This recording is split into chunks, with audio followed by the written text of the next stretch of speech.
stuff right here, and it's my soybeans right here. I just got out of bed, did some jumping jacks at 6:07. That's normally how it takes me about 3.5 minutes to do them.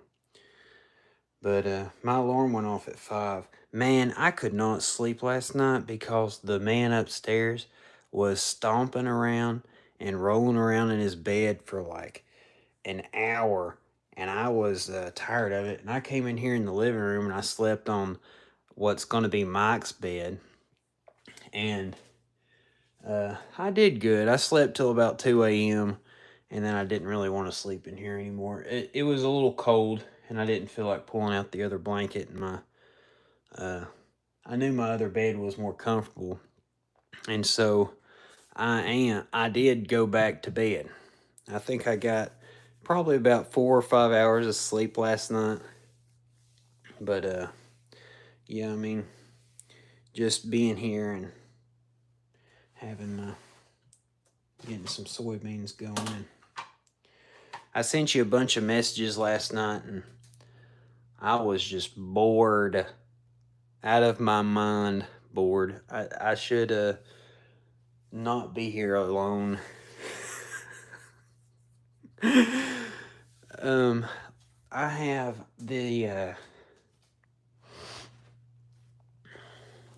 the thing right here is there's a suitcase. I mean, here, I'll try to see if I can see in here.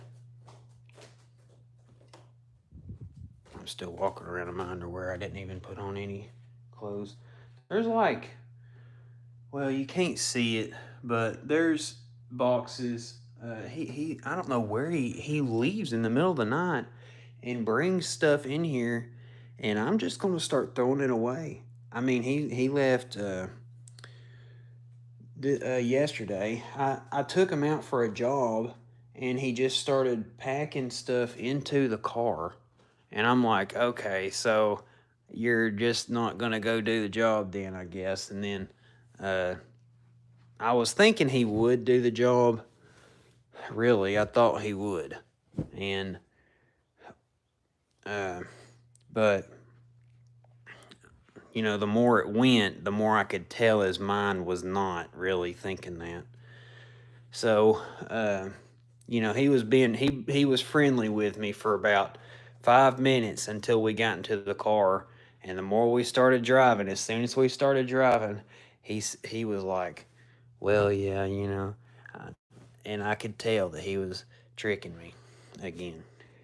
So, yeah, he's in Rossville with a bunch of stuff, and I'm going to, you know, just whenever he brings this stuff in that he don't need, I mean, he fights me over it. And I mean, well, he don't fight me over actually that. He didn't fight me over that. It's anything that has to do with him getting a job. He just beats me up. I mean, I got like all this going on. Scratches me, grabs me, look at my nose, man. I mean, it's crazy, Felicia. He's not gonna do this, you know. Uh, Job stuff that you're asking him to do, okay? He's not going to do it. He doesn't do anything. So anyway, I want to put my contacts in. I'm just messaging you this morning cuz it's getting with him being down there, there's no way to stop him cuz the other day he left and walked all the way down there instead of going to court, and then if he had to if he was going to have a job, it'd be like his first day and he'd just leave. He wouldn't go. He'd walk to you somewhere. He's trying to look for you in Rossville. And this it's, you know, I feel like I'm being punished for it.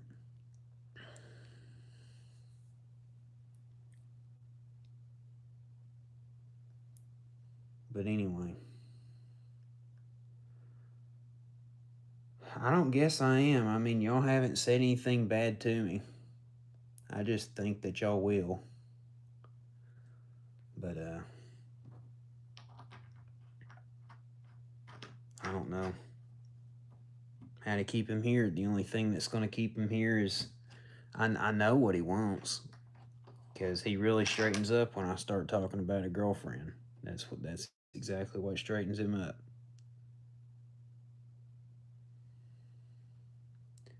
Because there was a girl named Sarah that I worked with, and I gave her his number, and she said, "Heath, I don't like that." I said, "Well, you can throw it away then." And I was talking to Cody about it, and he was really sticking around for like, he stuck around for a whole week while I was talking about Sarah and stuff.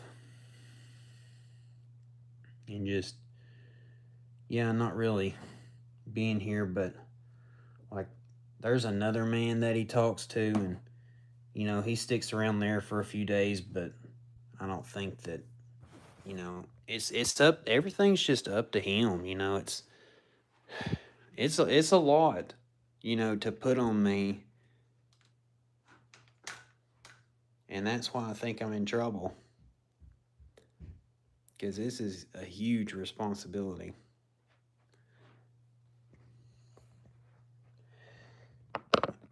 I got to work out today. I forgot to work out yesterday. But I'm trying not to let him die. I told him to take a shower, and he said, "Yeah, I washed my feet off with the Dove soap."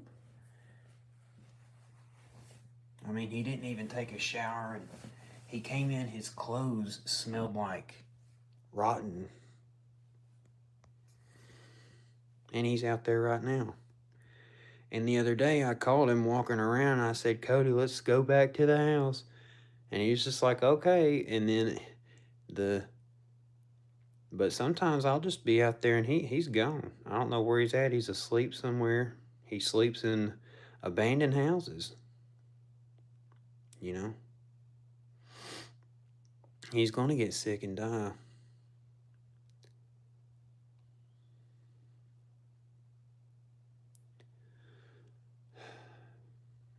Because he's looking for you, and he doesn't obey me, you know.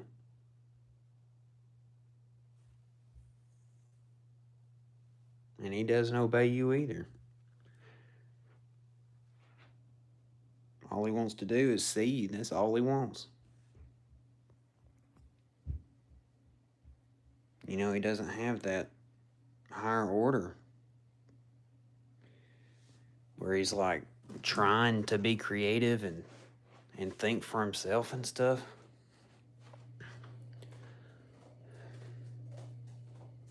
I told him, I said, "Cody, if I left you here by yourself, if you had nobody, you would just die." And he would. If we all left him, he would die within, a month. He would get sick,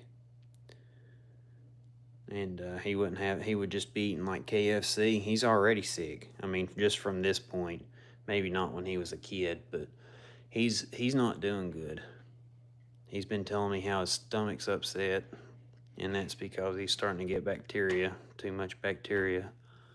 And he wears that jacket, and it's summertime, and it's starting to give him a little bit. He's getting a very little touch of organ failure. It's happened to me before, and I know exactly what he's talking about.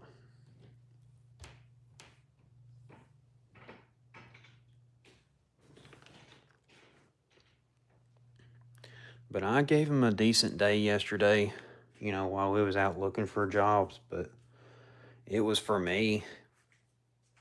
He was just waiting to. I don't have the money, really, to be going and doing stuff. That's the problem, is that, like, we could be going and doing things like taking planes and buses places, but I ain't rich.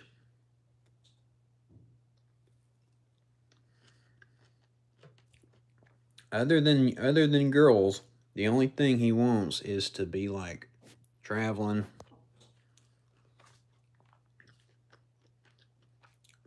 He wouldn't want to go on the Appalachian Trail. he would go to parties. Like I said before, he wants to party.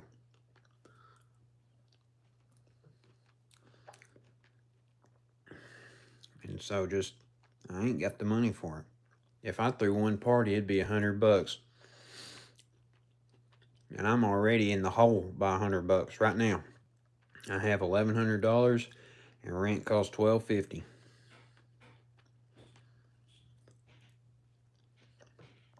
And my car payment's $400.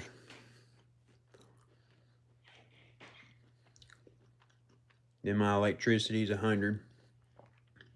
And my internet and phone is 50 or 75. It's $75 for Xfinity. So I'm coming up to like 1,600, 1,700, 1,800, 1,900, about $1,900 is, and then food. So it's I mean I'm looking at I was looking at $14 an hour, and it was going to give me like $2,000 a month, and that's barely enough money. I'm telling you, because whenever I could bring my electricity down by like $20, but I mean the $20 compared to $2,000, that ain't where I'm saving it. My problem is I can't split the cash with nobody that's making real money. See, Felicia, you make real money. You don't mooch off the government. I have stopped doing that. I was going to, but I'm not doing it because I know it's better. I want real money, and I want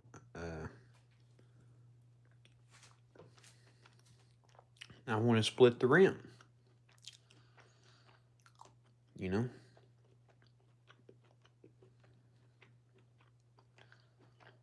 That's what I'm asking. Sweetie Petey Teety. See, love you. Come help. Come help me.